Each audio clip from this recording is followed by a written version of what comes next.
diceritakan oleh ulama kita itu di zaman dahulu ada namanya Barseso. Namanya Barseso.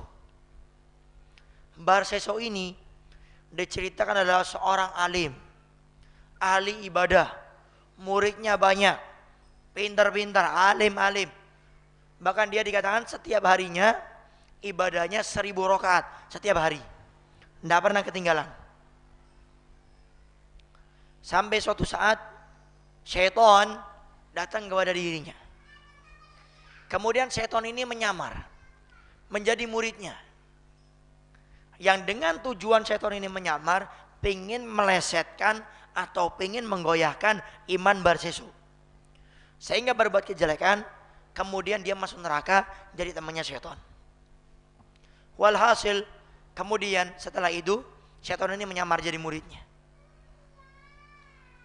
Barseso lihat murid-muridnya.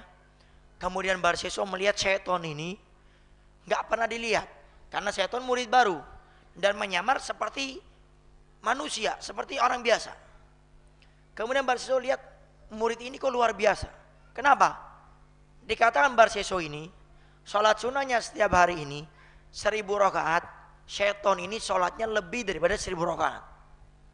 Syaitan yang dikatakan gurunya malaikat, ibadah di surga 80.000 tahun, gurunya malaikat-malaikat Allah. Tidak ada tempat di surga kecuali sudah disujudi oleh syaitan. Jadi ibadah lebih dari 1000 tidak ada masalah bagi syaitan, kecil, sepele.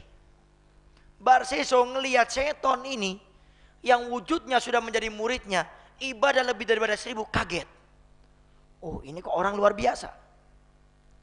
Tidak berapa lama Barseso melihat murid ini tidak punya kegiatan, dideketin, dihampiri.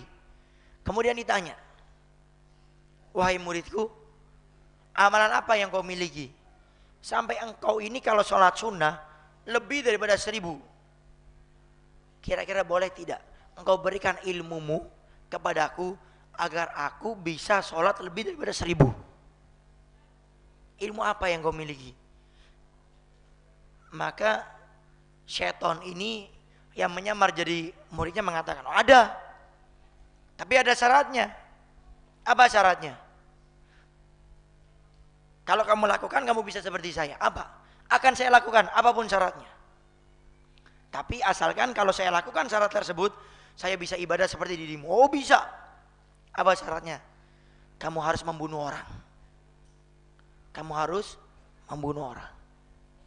Barseso punya ilmu, tahu masalah agama. Barseso katakan, kalau membunuh saya tidak mau.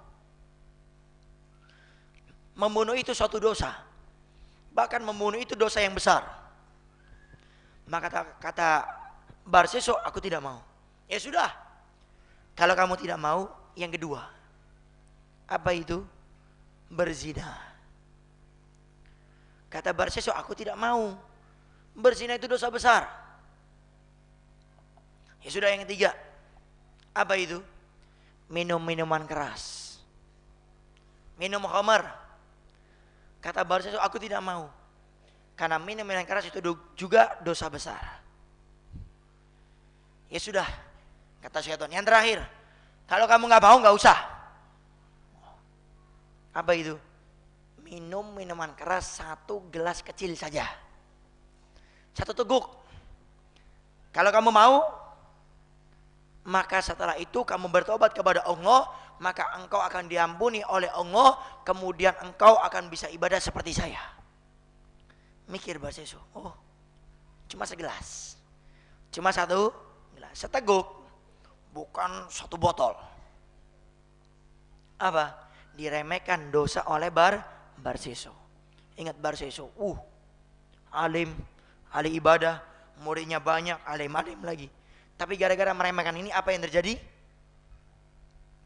Barseso keluar dari tempat tinggalnya, pengen minuman keras, kan tidak enak kalau dilihat sama muridnya.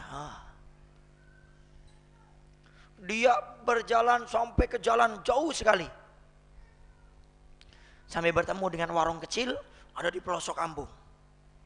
Datang ke sana, katakan, wahai penjual, aku minta minuman keras. Berapa? 1 gelas kecil saja. Dilihat waktu itu yang menjual adalah seorang perempuan yang tidak menutup auratnya. Kemudian diminum. Mbak Seso tidak pernah kenalan dengan minum-minuman keras. Tidak pernah minum. Sekali minum langsung akalnya hilang. Kalau kata orang sekarang apa itu, mabok sudah. Jalannya yang tadinya lurus sampai goyang-goyang sudah. Setelah kejadian itu Mbak Seso tidak bisa mengendalikan akalnya.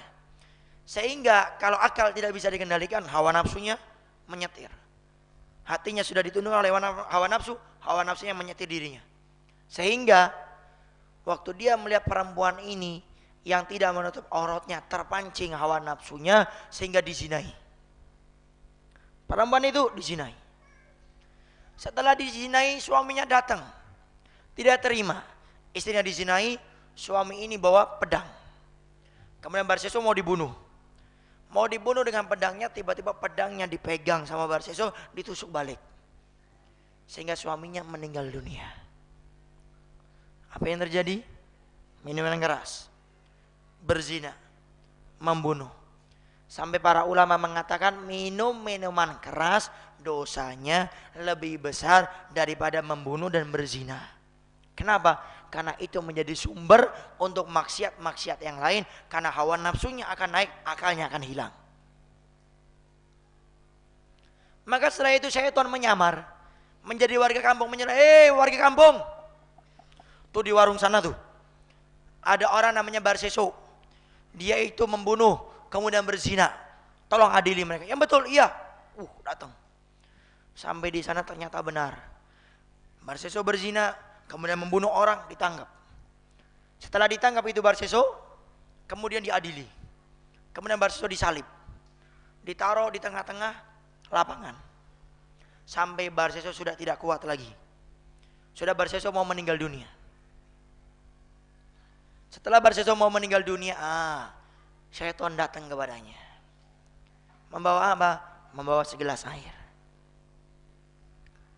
Kata syaitan, Mbak Seso, kamu mau air ini? Mbak Seso sudah tidak punya kekuatan. Mbak Seso hanya mengatakan dengan isyarat menundukkan kepalanya, ya aku mau. Hei Mbak Seso, kalau kamu mau minta air ini, katakan aku adalah Tuhanmu. Katakan aku adalah Tuhanmu, maka aku berikan air ini. Mbak Seso tidak mau mengatakan. Yang terakhir kali Mbak Seso, kalau kamu akan aku berikan satu gelas ini, katakan aku Tuhanmu, maka akan aku berikan air ini kepadamu. Maka Mbak Seso sudah tidak kuat lagi. Mbak Seso tundukkan kepalanya. Waktu menundukkan kepalanya memberikan isyarat bahwasanya Mbak Seso rela dan ridho. Syaitan itu menjadi Tuhannya. Waktu menundukkan kepala, ternyata dia meninggal dunia, dicabut nyawanya oleh Allah Subhanahu wa taala. Para hadirin yang dimuliakan oleh Allah, apa yang kita ambil hikmah daripada cerita ini? Mbak Seso yang ahli ibadah, tidak pernah bermaksiat kepada Allah. Tidak diragukan lagi muridnya, kealimannya, keilmuannya. Bisa meninggal su'ul khatimah gara-gara meremehkan dosa. Lalu bagaimana dengan seorang hamba yang amal ibadahnya sedikit, maksiatnya banyak, kemudian meremehkan dosa, kemudian meremehkan kewajibannya kepada Allah yang ditinggalkan? Maka orang-orang tersebut lebih pantas lagi untuk merasakan apa yang dirasakan oleh Mbak Seso. Oleh karena itu, pada kesempatan kali ini Al-Faqir mengajak kepada seluruh yang ada di tempat ini, yang mendengarkan acara ini, yang menyaksikan acara ini, mari sama-sama kita kembali kepada Allah dengan fitrah kita yang beramal, merasa takut agar amalnya itu diterima atau tidak, dan berharap kepada Allah sampai kematian datang kepada kita, sehingga kita bisa meninggal dunia dalam keadaan husnul khatimah, tidak meremehkan dosa.